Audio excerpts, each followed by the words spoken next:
ditanya bersaudara kandung yang tadinya berdua, kemudian tambah satu adik bungsu ketika sudah ayah saya tinggal di Jakarta, kemudian menjadi 3.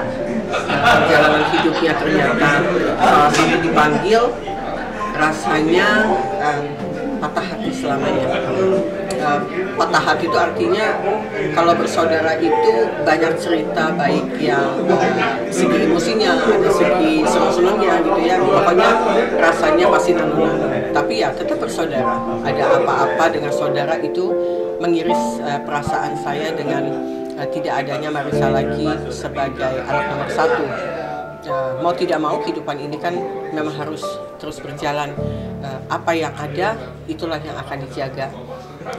Baik Ikangnya, Bella Kiki maupun dengan saudara saya lainnya, dengan suami dan anak-anaknya, itu menjadi sebuah hal yang harus tetap menjadi satu.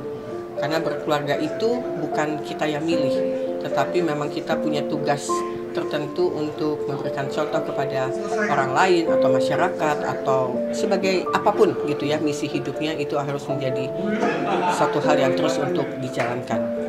Kalau kami ini dibesarkan oleh orang tua yang sangat memberikan kebebasan mandiri pada ketiga anak perempuannya, karena ini 3 anak perempuan, masing-masing ini mempunyai karakter yang berbeda-beda, ekspresinya berbeda-beda, cara berpikirnya juga berbeda-beda.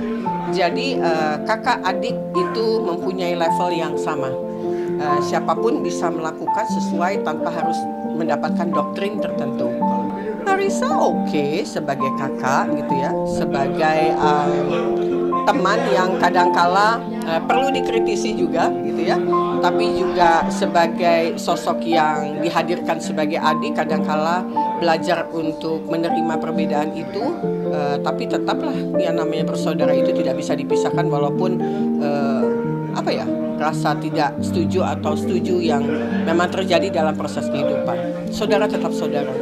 Kalau ditanya Marissa seperti apa, tidak hak saya untuk menilai sosok manusia sebagai Marissa sebagai manusia, karena kalau dibilang baik relatif, dibilang pinter relatif, dibilang bersosialita juga relatif, karena itu sesuatu yang tidak absolut sifatnya. Jadi saya mengatakan dia bisa bermain baik gitu kan dalam hidupnya, itu saja. Sebagai sosok yang Indonesia, dia sebagai artis idola yang memang mulai karir yang saya tahu tahun 80-an, dan dia meneruskan perjuangan keseniannya itu dengan cara yang baik dan sampai menutup usia pun dengan cara yang baik. Tapi satu hal yang saya ingin sampaikan bahwa perjalanan hidup Marissa itu dari mulai lahir sampai menutup mata itu semua hampir mulus. Begitu. Saya sebagai adik tidak mendapatkan firasat apa-apa, tapi mungkin lingkungan yang paling dekat seperti Ikang atau anak-anaknya mungkin. Saya tidak tahu, tapi kalau mendengar kemarin ada anak-anak didiknya datang ke rumah kemudian bercerita sambil meneteskan air mata bahwa aku ditraktir sama ibu dosenku gitu, sebagai tanda, sebagai dikenang-kenang gitu satu saat nanti. Ternyata itu adalah pada hari yang dimana Ica akhirnya malamnya itu meninggalkan kita semua.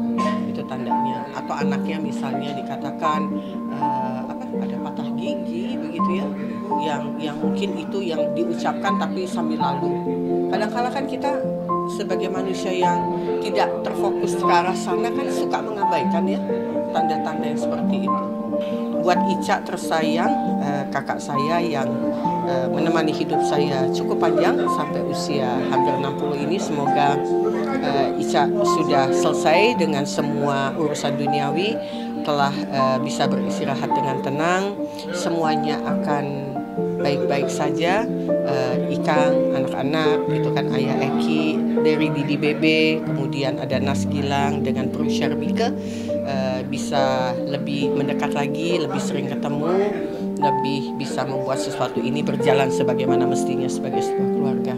Jadi semua akan baik-baik aja ya Cak ya.